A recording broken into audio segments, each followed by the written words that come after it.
As you are aware by the world and many videos about the similar topic, 2020 has been a disastrous year, as the world feels that it's been struck with hellfire. I won't go into detail on the specifics, but it's been a terrible start to the new decade. Games have always been a comfort for me in tough times, and help ease my mind, and thankfully there have been quite a bit. I probably say this every year, but I'm not Scrooge McDuck, so I haven't played every single new release that came out this year, but the ones I have were fun. Some of my favourites were some older titles that I played for the first time this year, and so today I just want to talk about them in no particular order. I hope you enjoy it. This was my first review of 2020, and honestly, this was my least favourite video I made last year. Now, I don't think gave the game justice, so I just want to talk about it here again. Good indie devs need more attention after all. Dandara is a unique Metroidvania title developed by the Brazilian studio Yon Hat House that is perhaps the toughest game I've beaten this year. Unlike most games where the player can freely move, our heroine Dandara can only jump to the nearest white platform, and for the most part the level design and the mechanics complement each other well, until the endgame where it becomes a bit too chaotic for my liking, especially when you add these annoying enemies to the mix. Despite that, as well as getting lost a few times during my first playthrough, I found jumping from platform to platform to be a lot of fun, and seeing the team show off their culture through the environments, art and characters stood out to me. Researching about the influence of the game was one of my favourite things while working on that review. We see many games are influenced by Japanese or Greek culture, but I always find it fascinating seeing other cultures appear in this medium. I recommend Dandara if you enjoy Metroidvanias. I got this game in Christmas 2019, but I didn't play it properly until early 2020. Developed by my favourite team, Platinum Games, Astral Chain is set in a sci-fi world where beings called chimeras appear out of the astral plane and terrorise the city. You play as a neuron officer who starts their first day of the job to stop the chimeras from destroying the city, while solving cases with your weapon, the Legions. Chimeras are controlled by the Neuron Task Force. You're basically a super cop. I love the premise and the world of Astral Chain. The futuristic neon city setting is one of my favourite settings in anything, and combine that with characters designed by Masakazu Katsura of Tiger and Bunny fame, you get one of my favourite Lit & Switch games. However, while I enjoy the world of Astral Chain, I wasn't invested in the plot, as a lot of the characters go as soon as they appear. The plot also felt like it was building up for a sequel. I'm familiar with a lot of Platinum's previous titles, but Astral Chain took me a while to adjust to its combat, especially since your main attack button is on the trigger rather than on the face button, as well as yearning to get in sync with your tethered Legion. Your abilities are quite limited at the start, which doesn't help either, but once I got further, the combat became quite in depth. Nowhere near my favourite Platinum title, but it's a fun ride that I hope they do improve with a sequel. Also, you can feed cats. 9 out of 10. Breath of the Wild was a good change of pace for the Zelda franchise. The openness of Hyrule was fun to explore, especially paragliding at great heights. But I found the overall plot and the ending to be a major letdown. During this year, a spin-off of Breath of the Wild was announced and released, and it was advertised as a prequel to the events that happened before Calamity Ganon brought Hyrule to ruin. I was somewhat curious to see what happened before the Calamity, but not enough to buy it since I wasn't invested in Breath of the Wild's story, until my older brother decided to buy it for me as an early Christmas gift, so I was happy to play it. Age of Calamity is also a Warriors game, which I never really experienced before besides One Piece Pirate Warriors on the PlayStation 3, and while the combat isn't deep, it is fun in short bursts. Some of my favourites to play as were Mithra, with her water element powers and her spear wielding abilities, and Empire, who had shatter clone herself multiple times that brought a lot of fun and chaos onto the field. Like Breath of the Wild, I found the actual plot to be unsatisfying, with a boring villain that I completely forgot the name of, and without spoiling anything, the ending was a letdown. I think another reason why I didn't care much was because I found this incarnation of Link to be somewhat bland, and when you have Zelda and the rest of the cast interacting with him, it's like talking to a brick wall. I don't express my thoughts as hot takes, but I do wish Nintendo gave Link a voice so he and other characters can bounce off each other naturally. I think Age of Calamity is fine, but I do hope Breath of the Wild 2 will improve the story and the characters.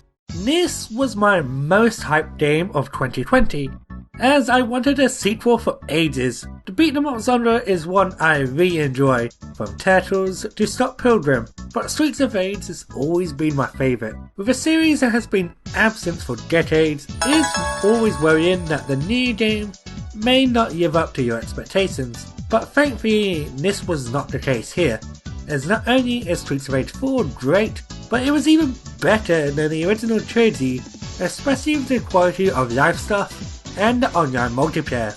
Cube's art team does amazing work here, from the environments to the character redesigns.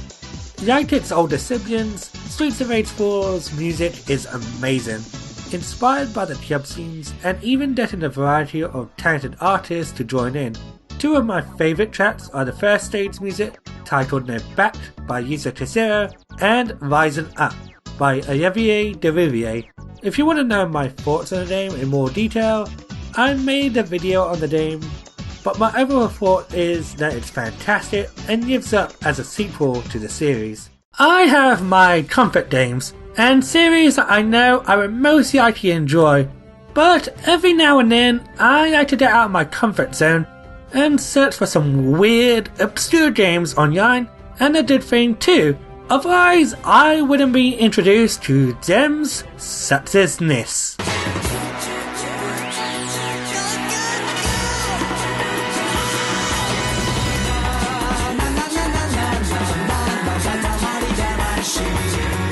I've heard about this series for a while, but it wasn't until I bought this game on Switch when it was on sale. Katamari Damacy Reroll is a HD remaster of the PlayStation 2 game Katamari Damacy that came out on the Switch and PC in 2018, on the same day as Super Smash Bros. Ouch, Namco. You did this game dirty, which is the same as Katamari is an absolute delight, filled with pure randomness, colourful and blocky characters, with some of the most catchy music I've heard this year. Katamari Damacy starts out with the King of the Cosmos, who practically did some naughty things, and was so drunk that he destroys all the stars. You play as his son, who is the size of a pitman, who is assigned to recreate the stars. To do this, you must roll a special ball called a Katamari, and roll up everything in your path, whether that be a pin, a tree, a person, a grizzly bear, or even a building. No one is safe. The number of things you can catch in your Katamari, the larger the Katamari grows in size, and it can go as large as an island. The controls do need to get used to, as they feel different from the standards of how games are controlled, but I feel this is intentional to make the game have some sort of challenge and add to the game's charm. If you want a sort of fun, wacky game that you can finish in the afternoon or evening, then I highly recommend Katamari Damacy Reroll. It originally came out on Switch and PC, but just became available on PlayStation 4 and Xbox One. I've been into the Persona series for a while now, with my first game in the series being Persona 3 Fez, and Persona 5 being one of my favourite games of 2017. I've also played the fighting game spin-off Persona 4 Arena, but I've never experienced Persona 4 until autumn 2020, when the golden version was ported to Steam. I knew some of the major story beats for years since I was often around people who played the game, but it was nice to play it for myself and experience the game in detail. While the dungeon designs are just beyond corridor labyrinths, I adore the turn-based combat, especially since it's been one of the few RPGs I've played that demanded me to use the guard action and use the buff and debuff skills. I loved obtaining, fusing and customizing personas so much in this game. I used to spend ages in the Velvet Room just to find the best fusion combinations. Experimenting the different personas and skills in battle was so much fun that it changed the difficulty of a battle from hard to an easy wipeout. Now the battles are fun, the real deal of the game is the stuff outside of combat, interacting with a colourful cast of characters, my favourites being one of the best dads in the game, who tries his best to balance his work and family life, Dojima, the sensitive tough guy with a heart of gold, Kanji, and Adachi.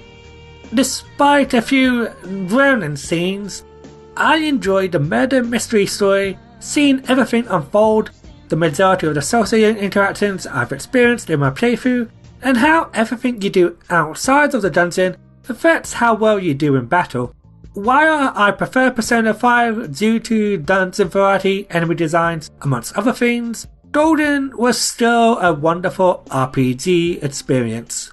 From one game developed by Atlus to another published by Atlus, we have 13 Sentinels Aegis Rim. I remember hearing about this game for the last few years and saw that the developers of Vanillaware, who made Muramasa the Demon Blade and Dragon's Crown, were working on it. And busy, it's one of the best written games in recent years that I would love to own an art book of. Instead of the fantasy settings with mythical creatures that Vanillaware sticks to, 13 Sentinels is a love letter to the science fiction genre, with plenty of nods from the Terminator, E.T., War of the Worlds, and many sci-fi and meta mangas and anime. 13 Sentinels is divided into two game modes. We have the Destruction mode, which plays similar to tower defense and real-time strategy games. The tower defense genre didn't really click with me, and 13's Destruction mode didn't really change my mind either, but at least it was pretty easy, even on the standard difficulty, and didn't drag on. What takes the most of the runtime and the main appeal for me was this game's non-linear story mode, which plays out like an interactive adventure with multiple pathways. There are 13 playable characters, each with their own story, but unlike say Sonic Adventure, where you can play the character's entire story once you unlock them, the game will decide to block you off from progressing a character's tale until you meet a requirement such as completing a Destruction mode map, finding a certain amount of mystery files found in the story, or getting up to a certain moment in another character's episode. Besides two characters, I found the cast to be excellent, two of my favourites being these two. I won't spoil the game for you, but 13 Sentinels had me on the edge of my seat all the way through, and even caused me to get a lack of sleep for days just to process what happened at the part I was on and what was going to happen next. It's a shame this game didn't get the attention it deserves, whether that be due to the amount of games that came out around the fall, or that it was hardly advertised on Atlus's and Sega's Twitter account. Writing this particular part of the video was difficult, especially it's one of those games that is difficult to talk about without spoiling anything. It's one of those games that you need to play it blind. Truth be told, I technically did play this game back in 2011, but I didn't get far and lost my original copy. But thanks to the definitive edition on the Switch, I got to properly experience the marvelous story that is Xenoblade Chronicles. The original version on the Wii was certainly impressive, especially since how big Microsoft to make it on such a weak, non-HD console for stuff that the character models were bleh. Thankfully, like any good HD upgrade, the character models and facial animation is top notch. And while I said earlier that Astral Chain is one of my favourite little Switch games, Xenoblade Chronicles is the most gorgeous Switch game at this point of time. The world of Bionis and Metronis is something I would gladly live in, and thanks to the day and night cycle, some of the places like Satori Mars and Valiant Mountain look sublime during the nighttime, and every location looks incredible during sunset. I did just have these as my desktop wallpaper. The Switch version is also upgraded with some quality of life improvements, such as better menus and map UI, and equipping the best gear while remaining fabulous. No, what made Xenoblade my favourite game I played this year is the incredible story that nearly put me into tears through the final moments, and some of my favourite RPG cast members since Tales of Vesperia, who all have great development and chemistry with one another. The main hero Salt has become my favourite JRPG protagonist thanks to the writing of the original writers, the localization team, and Salt's voice actor Adam Howden, who has a lot of range and can scream like a pro.